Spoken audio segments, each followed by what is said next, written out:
चलिए आज बात करते हैं एक ऐसे गांव की जो एक बहुत ही भयानक रहस्य के अंधेरे में जी रहा है। और आज हम उस रहस्य की परतों को खोलने की कोशिश करेंगे।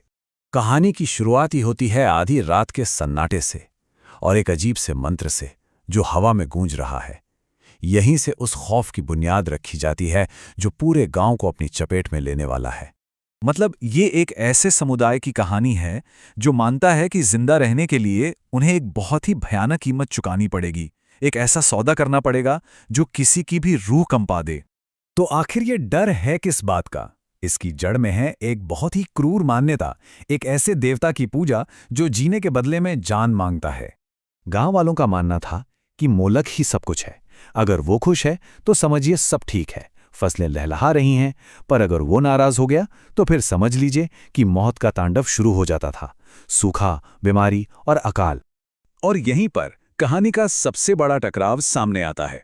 एक तरफ है एक माँ का प्यार जो अपनी औलाद के लिए भूखा मरने तक को तैयार है, और दूसरी तरफ है पूरे गांव का एक बेरहम तर्क जो एक जान के बदले में सबकी जान बचाना चाहता है। लेकिन फिर इस घने अंधेरे में एक उम्मीद की किरण बनकर आता है एक बाहरी आदमी, एक ऐसा शख्स जो शायद इस सदियों पुरानी क्रूर परंपरा को चुनौती दे सकता है। राकेश, एक ऐसा इंसान जो सिर्फ नियमों और तर्क की दुनिया में यकीन करता है, और अब वो कदम रख रहा है एक ऐसी जगह जहां सिर्फ डर और अंधविश्वास का बोलबाला है। राकेश को हाथ लगते हैं स्कूल के रिकॉर्ड्स, और जो आंकड़े वो देखता है वो सच में चौंकाने वाले हैं। सवाल यह है कि आखिर ये बच्चे जा कहां रहे हैं? तो राकेश अपनी छानबीन शुरू करता है और उसे कुछ ऐसे सुराग मिलने लगते हैं जो थे तो हमेशा से सबके सामने, पर शायद किसी ने उन्हें देखने की हिम्मत ही नहीं की। एक सुनसान मंदिर में उसे कुछ बच्चे मिलते हैं, और वो जो खेल खेल रहे थे उसे देखकर किसी की भी रूह कांप जाए। वो बच्चे गांव की उसी खूनी रस्म की नकल कर रहे थे। ये देखकर एक बहुत ही खौफनाक सवाल मन में आता है।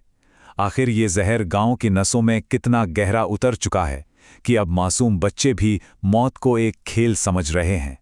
गांव का वो अंधेरा अब सिर्फ बाहर नहीं था, वो राकेश के दिमाग में भी घुसने लगा था। सच और सपने के बीच की जो दीवार थी वो अब धीरे धीरे टूट रही थी।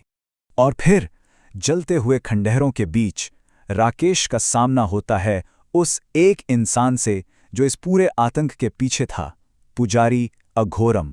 और तब अपने घमंड में अघोरम वो राज उगल देता है जो सदियों से इस गांव को दीमक की तरह खा रहा था। तो पता चलता है कि अघोरम किसी देवता का पुजारी नहीं बल्कि खुद एक शैतान था। वो गांव वालों के डर को अपनी ताकत बना रहा था। ये सब एक बहुत ही सोची समझी साजिश थी।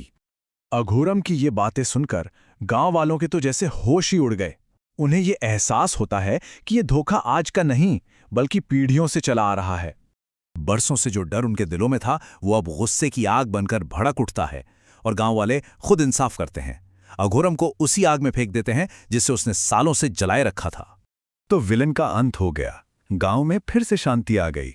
अब ऐसा लगता है कि चलो कहानी का अंत हो गया है। गांव धीरे धीरे फिर से अपनी पुरानी जिंदगी में लौटने लगता है। वो डरावने साए अब जैसे छट चुके थे और जिंदगी वापस पटरी पर आ रही थी। लेकिन क्या बुराई वाकई कभी खत्म होती है? सालों बाद उसी जगह पर एक नई आवाज उस खामोशी को चीर कर रख देती है। सामने जो शख्स था वो अघोरम का बेटा था। वही शैतानी मुस्कान, वही लाल आंखें, और यहीं ये बात साफ हो जाती है कि बुराई कोई एक इंसान नहीं थी, वो एक विरासत थी जो अब फिर से लौट आई थी। और कहानी हमें इसी एक सवाल के साथ छोड़ जाती है, क्या कोई श्राप कभी सच में टूट सकता है, या फिर एक राक्षस के मरने के बाद भी उसके बोए हुए जहर के बीज हमेशा उगते ही रहते हैं?